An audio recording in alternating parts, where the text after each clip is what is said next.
যে আল্লামা স্যার শেখ মোহাম্মদ ইকবাল যিনি লিখেছিলেন সারে জাহাঁ সে আচ্ছা হিন্দুস্তান হামারা, তার এই গানেই রয়েছে মজহব নেই সিখাতা আপস মে बैर रखना, হিন্দি হ্যাঁ হাম হিন্দুস্তান হ্যাঁ হামারা। সেই ইকবাল তিনি 1930 সালে মুসলিম লীগের, অল ইন্ডিয়া মুসলিম লীগের এলাহাবাদ কনফারেন্সে তিনি বললেন পৃথক ধর্মীয় রাষ্ট্র চাই। এর থেকে সাম্প্রদায়িক রাজনীতি মাথাচাড়া দিয়ে উঠতে শুরু করল।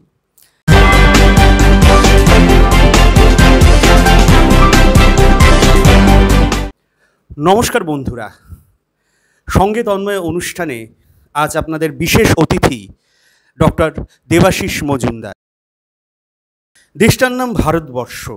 অনেক ঘটনা এখানে অমীমাংসিত রহস্য হিসাবে থেকে যায়। যেমন নেতাজি সুভাষচন্দ্র বসুর মৃত্যু, তেমনি ডক্টর শ্যামাপ্রসাদ মুখার্জির মৃত্যু। এখন মৃত্যু না হত্যা, এই প্রশ্নটা থেকেই যায় আমাদের মধ্যে। সে নিয়ে তো আমরা আলোচনা করবই।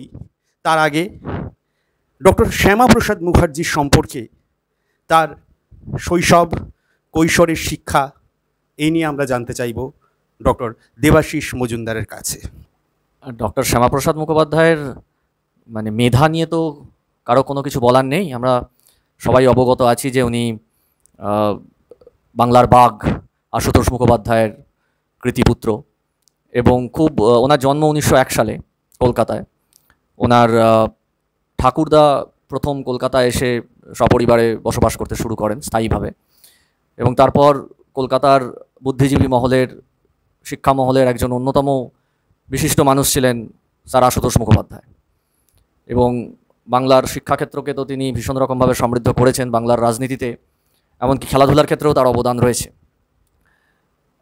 এই স্যার আশুতোষ মুখোপাধ্যায় যখন ওই সুভাষচন্দ্র বসুর সঙ্গে অটিন সাহেবের অপ্রীতিকর ঘটনাটি ঘটেছিল এবং তাকে প্রেসিডেন্সি কলেজ ত্যাগ করতে হয়, তখন এই আশুতোষ মুখোপাধ্যায় সুভাষচন্দ্র বসুকে স্কটিশ চার্চ কলেজে নিয়ে এসেছিলেন, এবং তার অবদান খেলার জগতেও রয়েছে।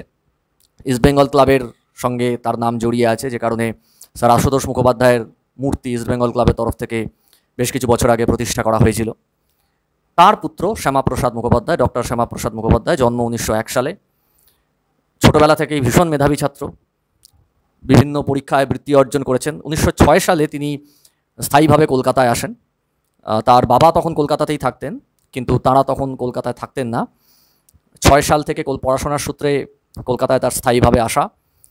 তার শিক্ষার প্রায় পুরোটাই এই শহরে, এবং বিভিন্ন প্রবেশিকা পরীক্ষায় কৃতিত্বের সঙ্গে উত্তীর্ণ হয়ে তিনি ইংরেজিতে তিনি প্রথমে গ্র্যাজুয়েট হন, তারপর স্নাতকোত্তর তিনি করেন বাংলায়, এবং 1924 সাল খুব সম্ভবত তার স্নাতকোত্তর পাশ করার বছর, যে বছরেই স্যার আশুতোষ মুখোপাধ্যায় প্রয়াত হন।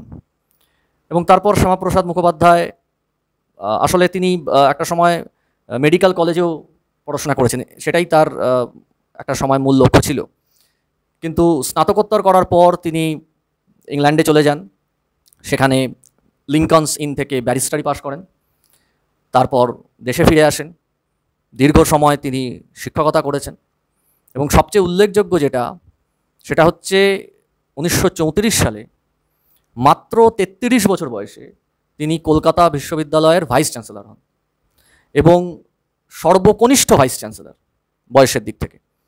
এবং 1934 থেকে 38 পর্যন্ত ডক্টর শ্যামাপ্রসাদ মুখোপাধ্যায় এই পদে আসীন থাকেন, এবং তারপর যে বছর তিনি এই পদ থেকে সরে আসেন, সেই বছরই কলকাতা বিশ্ববিদ্যালয় তাকে ডিলিট খেতাব দেয়। এবং এই 1930-এর দশকেই মূলত তিনি রাজনীতির সঙ্গে জড়িয়ে পড়েন। তার আগে 1920-র দশকের দ্বিতীয়ার্ধ থেকে তিনি জাতীয় কংগ্রেসের রাজনীতিতে যোগ দিয়েছিলেন। 1929 সালে লেজিসলেটিভ অ্যাসেম্বলিতে তিনি জাতীয় কংগ্রেসের সদস্য হিসাবে তিনি স্থান গ্রহণ করেছিলেন। কলকাতা বিশ্ববিদ্যালয়ের ভাইস চ্যান্সেলরের শ্যামাপ্রসাদ মুখার্জি যখন উপাচার্য ছিলেন, তখন সেই সময় তিনি রবীন্দ্রনাথকে অনুরোধ করেন যে বিশ্ববিদ্যালয়ের জন্য 2টি গান রচনা করতে। একটি গান হচ্ছে চলো যাই চলো যাই, এবং আরেকটি গান হচ্ছে শুভকর্ম পথ ধরে নির্ভয় গান। এই 2টি গান রচনা করেন রবীন্দ্রনাথ, সুরও দেন। উল্লেখযোগ্য, তুমি একটু আগে সুভাষচন্দ্রের কথা বলেছিলে, সুভাষচন্দ্র দেখা যায় রবীন্দ্রনাথের সুর থেকে সুপ সুপ চ্যানকে বরখা বরসে গানটা যে করেছিলেন, এবং তারপর আমরা যেটা দেখতে পাই কোনো রবীন্দ্রনাথের গানটাকে সুভাষচন্দ্র তার সংগঠনের মধ্যে বিশেষ মর্যাদা দেন। এখন দুই ক্ষেত্রেই ফ্যাক্টর হয়ে যাচ্ছে রবীন্দ্রনাথ। এবার রবীন্দ্রনাথ, শ্যামাপ্রসাদ কি রবীন্দ্রনাথের ভাবধারার দ্বারা কিছুটা অনুপ্রাণিত ছিলেন? শ্যামাপ্রসাদ এবং সুভাষচন্দ্রের যে সাদৃশ্য এবং বৈসাদৃশ্যগুলো কি তোমার চোখে ধরা পড়ে? প্রথম কথা হচ্ছে যে রবীন্দ্রনাথ ঠাকুর যেমন শ্যামাপ্রসাদ মুখোপাধ্যায়ের কথায় গান রচনা করেছিলেন, তেমনি কলকাতা বিশ্ববিদ্যালয়ের সমাবর্তনে উনি প্রথম রবীন্দ্রনাথ ঠাকুরকে আনেন এবং রবীন্দ্রনাথ ঠাকুর বাংলায় বক্তৃতা দেন। সেটাই প্রথম কলকাতা বিশ্ববিদ্যালয়ের ইতিহাসে সমাবর্তন অনুষ্ঠানে বাংলায় বক্তৃতা হলো, যেটা রবীন্দ্রনাথ ঠাকুর দিয়েছিলেন। ফলে শ্যামাপ্রসাদ মুখোপাধ্যায় একটা দিক থেকে তো মানে নতুন কিছু সৃষ্টি বা নতুন কিছু নিয়ে আসার পক্ষপাতিত তিনি অবশ্যই ছিলেন, এবং তার মধ্যে প্রতিবাদী সত্তাকে তো আমরা যে সেটা ছিল সেটাকে তো আমরা অস্বীকার করতে পারি না। এবং আমরা দেখেছি বহু ক্ষেত্রে বিভিন্ন জায়গায় যখনই তার মনে হয়েছে যে অন্যায় হচ্ছে তিনি প্রতিবাদ করেছেন। স্পষ্টবাদী মানুষ হিসেবে তার পরিচয় ছিল। এবার রবীন্দ্রনাথ ঠাকুর এমন একজন ব্যক্তি যাকে ওই সময়ের এমনই কোনো বাঙালি হয়তো থেকে থাকবে যাকে তিনি স্পর্শ করতে পারেননি, এরকম হয় না। আজকে এত বছর পরেও, রবীন্দ্রনাথ ঠাকুরের মৃত্যুর এত বছর পরেও উনি আমাদের সমাজে, আমাদের সাহিত্যে, আমাদের শিক্ষায়, আমাদের চেতনায় ভীষণ রকমভাবে প্রাসঙ্গিক। আর সেই সময় উনি জীবিত, কিন্তু সেই সময়ের প্রত্যেকটা বাঙালি রবীন্দ্রনাথ ঠাকুরের দ্বারা অনুপ্রাণিত অবশ্যই হতেন এবং তাকে নিঃসন্দেহে সম্মানও করতেন। তো শ্যামাপ্রসাদ মুখোপাধ্যায় তার ব্যতিক্রম ছিলেন না। এবং আগেই বলেছি যে স্যার আশুতোষ সুভাষচন্দ্র বসুকে স্কটিশ চার্চে নিয়ে গিয়েছিলেন। সেখানে সুভাষচন্দ্র বসু যেটুকুনি সময় থাকুন না কেন স্যার আশুতোষকে খুব কাছ থেকে দেখেছিলেন, ফলে তারও কিছুটা প্রভাব অবশ্যই সুভাষচন্দ্র বসুর চরিত্রে পড়েছে পরবর্তীকালে। এবং শ্যামাপ্রসাদ মুখোপাধ্যায় তার পুত্র, একজন পুত্র, অন্যজন ছাত্র। তো স্যার আশুতোষের প্রভাব তো উভয়ের মধ্যে পরিলক্ষিত হতেই পারে, এবং স্যার আশুতোষ রবীন্দ্রনাথ ঠাকুর সম্পর্কে মানে ভীষণ রকমভাবে শ্রদ্ধাশীল ছিলেন। তো সেই জায়গা থেকে আমরা বলতে পারি যে এই দুটো ক্ষেত্রে হয়তো তাদের মধ্যে কাকতালীয়ভাবে মিল আছে, কিন্তু অমিলের জায়গাও আছে। সুভাষচন্দ্র বসুর রাজনৈতিক দর্শন আর শ্যামাপ্রসাদ মুখোপাধ্যায়ের রাজনৈতিক দর্শন এক ছিল না, কখনোই না। সেই জায়গা থেকে তাদের মধ্যে অনেকটাই অমিল রয়েছে। এবং যত আমরা দেখব 1940-এর দশক আসছে, যত শ্যামাপ্রসাদ মুখোপাধ্যায়ের রাজনৈতিক জীবন, রাজনৈতিক দর্শন সুস্পষ্ট হয়ে উঠছে, তত আমরা দেখব যে সুভাষচন্দ্র বসুর সঙ্গে তার পার্থক্যটা কতটা দূরে চলে যাচ্ছে। 1941 সালে 11ই ফেব্রুয়ারি শ্যামাপ্রসাদ দেশভাগের তীব্র বিরোধিতা করেন এবং তিনি বলেন মুসলিমরা যদি দেশভাগ চান তাহলে তারা পিতলপা গুটিয়ে চলে যায়। এবং লর্ড মাউন্টব্যাটেনের বাড়িতে আলোচনা সভা বসে এবং লর্ড মাউন্টব্যাটেন বলেন একটা সভায় যদি কেউ সংখ্যাগরিষ্ঠতা পায় তাহলে দেশভাগ গ্রাহ্য হবে। প্রথম প্রশ্ন হচ্ছে, মুসলিমরা দেশভাগটা কেন চেয়েছিলেন? কারণ এখানে কি ভারতবর্ষে তাদের প্রতি কোনো রকম অবিচার, অত্যাচার এটা হয়েছিল, নাকি এর পেছনে তাদের কোনো একটা চিন্তা কাজ করছিল? দ্বিতীয় প্রশ্ন, শ্যামাপ্রসাদ যে দেশভাগের বিরোধিতা করেছিলেন সেটা কতটা যুক্তিসঙ্গত ছিল? দেশভাগের ব্যাপারটা ভীষণ স্পর্শকাতর একটা ব্যাপার, এবং ভারতবর্ষের ইতিহাসে এটা যে শিকড় সেটা 19 শতকে যখন আলিগড় আন্দোলন শুরু হচ্ছে, তারপরও যখন স্যার সৈয়দ আহমেদ খান আলিগড় আন্দোলন শুরু করছেন, তখন কিন্তু কোথাও তিনি বলছেন না যে দেশ ভাগ হোক।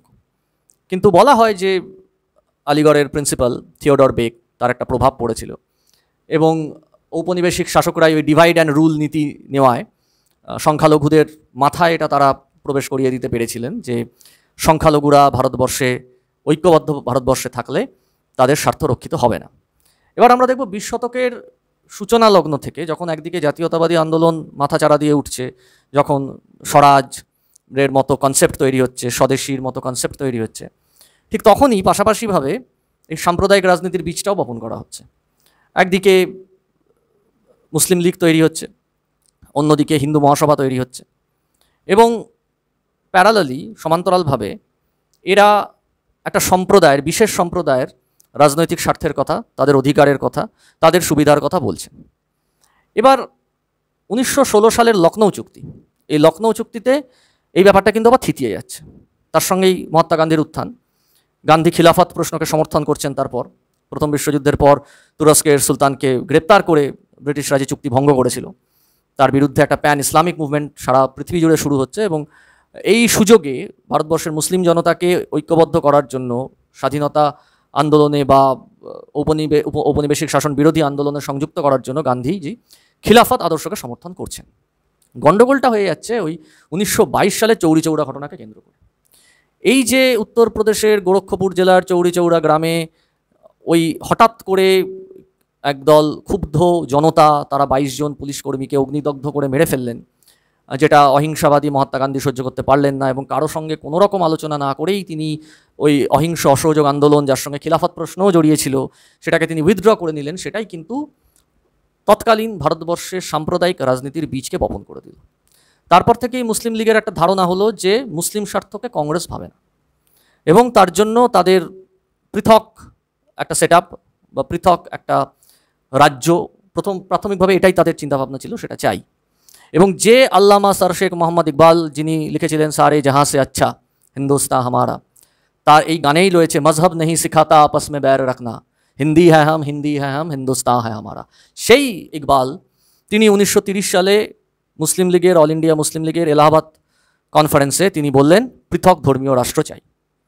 এর থেকে সাম্প্রদায়িক রাজনীতি মাথাচাড়া দিয়ে উঠতে শুরু করল।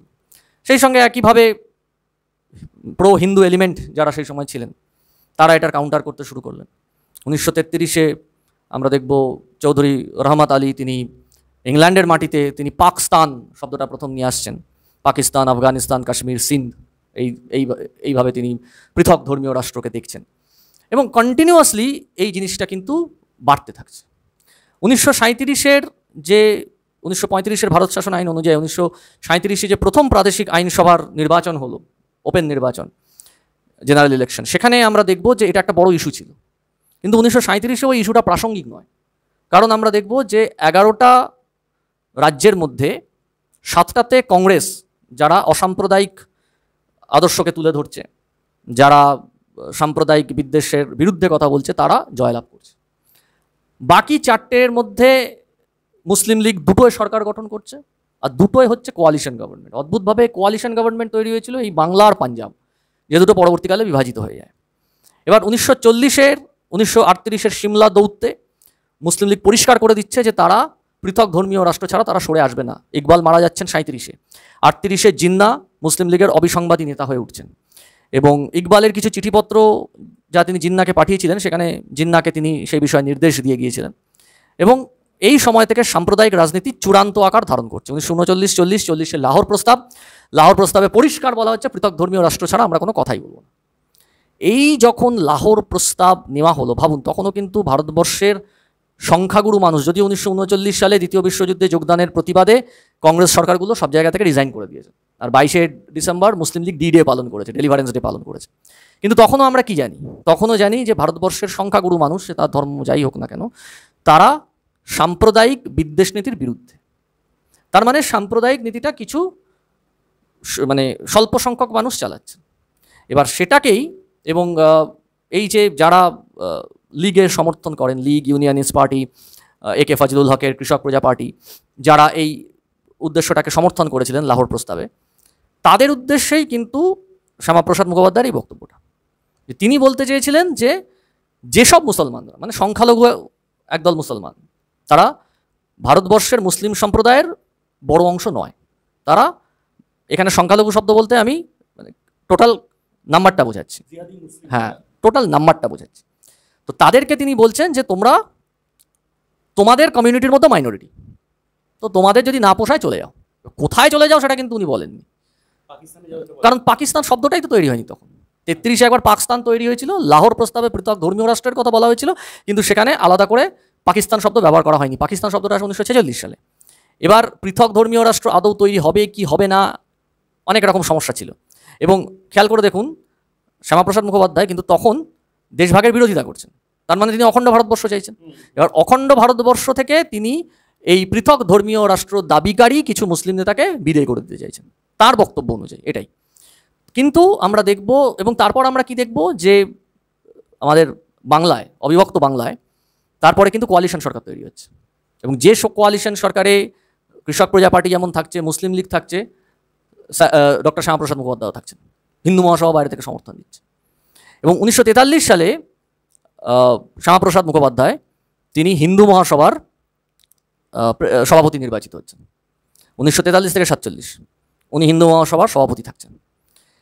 এবং এই পিরিয়ডটায় আমরা দেখব ভারতবর্ষের রাজনৈতিক ইকুয়েশন বিশাল পরিবর্তন হয়ে যাচ্ছে। এই পরিবর্তনটার পেছনে আবার আসছে দুটো ঘটনা। একটা হচ্ছে ক্রিপস মিশন, ক্রিপস দৌত্য, এবং ক্রিপস দৌত্য ব্যর্থ হওয়ার পর, কারণ ক্রিপস যে প্রস্তাবগুলো দিয়েছিলেন ভারতবর্ষকে দ্বিতীয় বিশ্বযুদ্ধে ইনভলভ করার জন্য, সেগুলো সেই 1914 সালেই বলা হয়েছিল। সেই জন্য গান্ধীজি একে ফেইল্ড চেক বলেছিলেন, post dated check of a failed bank বলেছিলেন। তো তারপরেই হচ্ছে কুইট ইন্ডিয়া মুভমেন্ট, ভারত ছাড়ো আন্দোলন। শ্যামাপ্রসাদ মুখোপাধ্যায় কিন্তু এই জায়গা থেকে তার রাজনৈতিক মতাদর্শে পরিবর্তন আনছেন।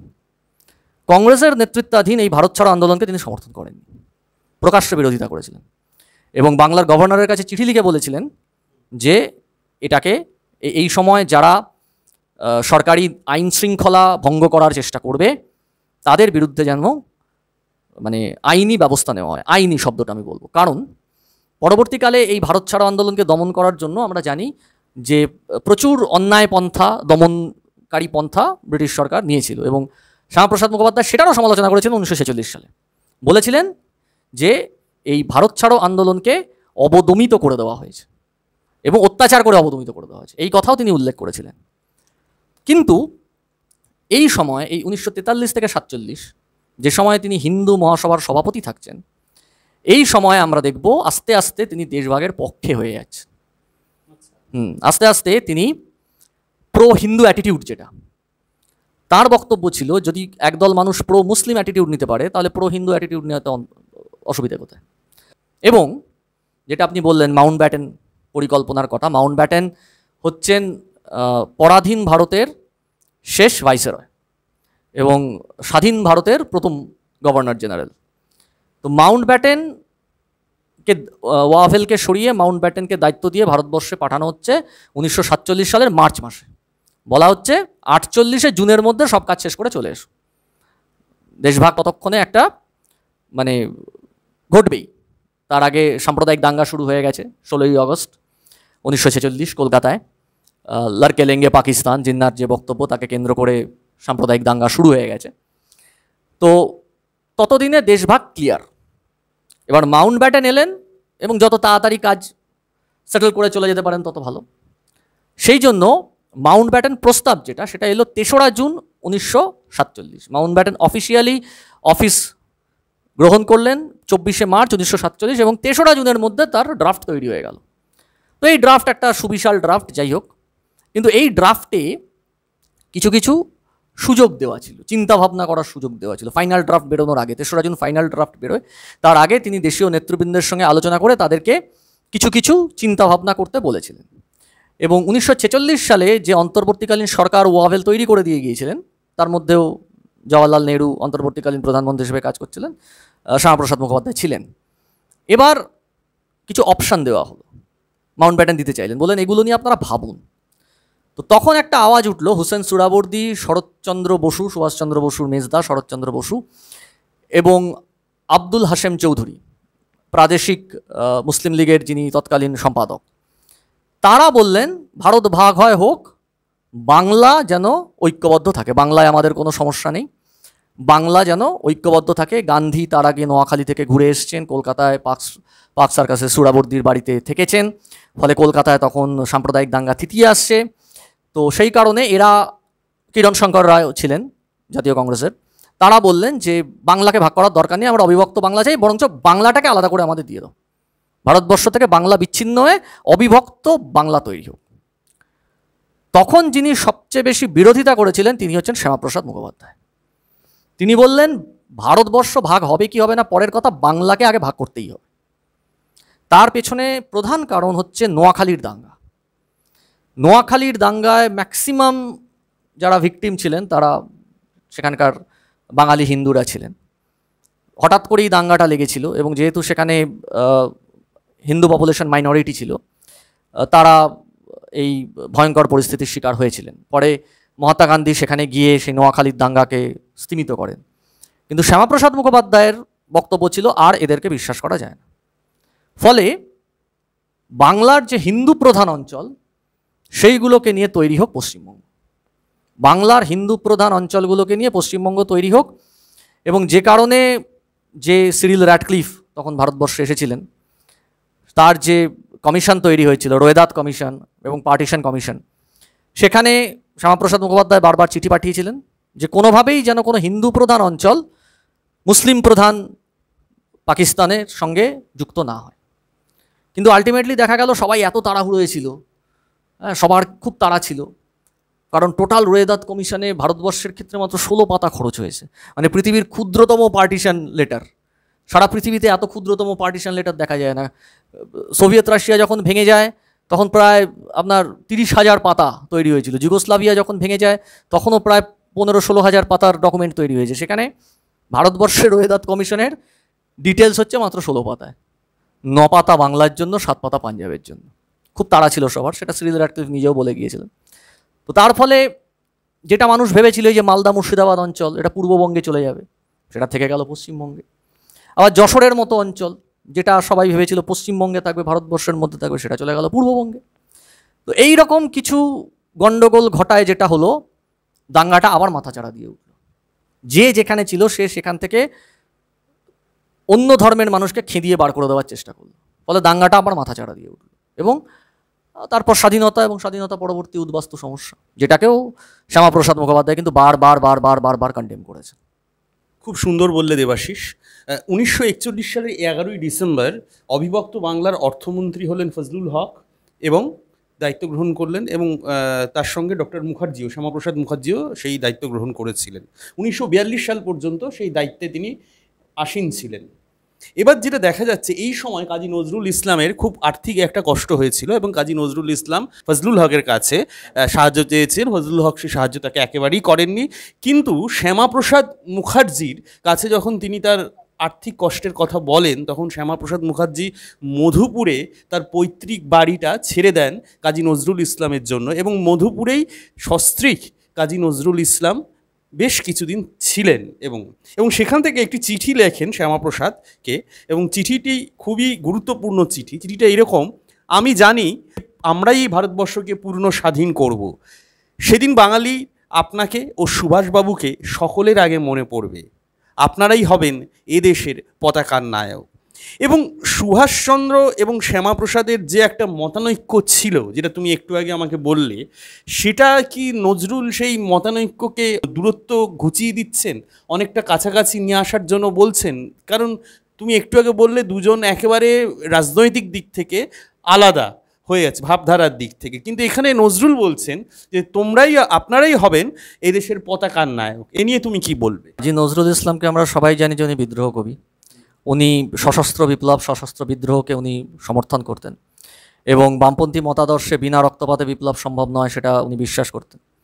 এবং সুভাষচন্দ্র বসু আর শ্যামাপ্রসাদ মুখোপাধ্যায় ঠিকই একটা জায়গাতে একই কথা বলছেন, এখানেও তাদের রাজনৈতিক মতাদর্শগত মিল, এবং দুজনেই গান্ধীর অহিংস নীতির সমালোচনা করছেন। যদিও সুভাষচন্দ্র সমালোচনা করেছিলেন এটা বলে যে শুধুমাত্র অহিংস নীতি দ্বারা ভারতবর্ষের স্বাধীনতা সম্ভব নয়, অহিংস এবং সশস্ত্র দুটো নীতিকেই এগিয়ে আসতে হবে। আর শ্যামাপ্রসাদ মুখোপাধ্যায়ের বক্তব্য ছিল তিনি এই অহিংস নীতিতে খুব একটা বিশ্বাসী ছিলেন না, ফলে তাদের মধ্যে একটা প্যারামিটারগত পার্থক্য থেকে থাকবে। কিন্তু আমি আবারও বলছি, এই যে ঘটনাটার কথা আপনি বললেন সেটা হচ্ছে 1942 সালের। 42 পর্যন্ত কিন্তু শ্যামাপ্রসাদ মুখোপাধ্যায় কোথাও তিনি সেইভাবে সাম্প্রদায়িক বক্তব্য তার ছিল না।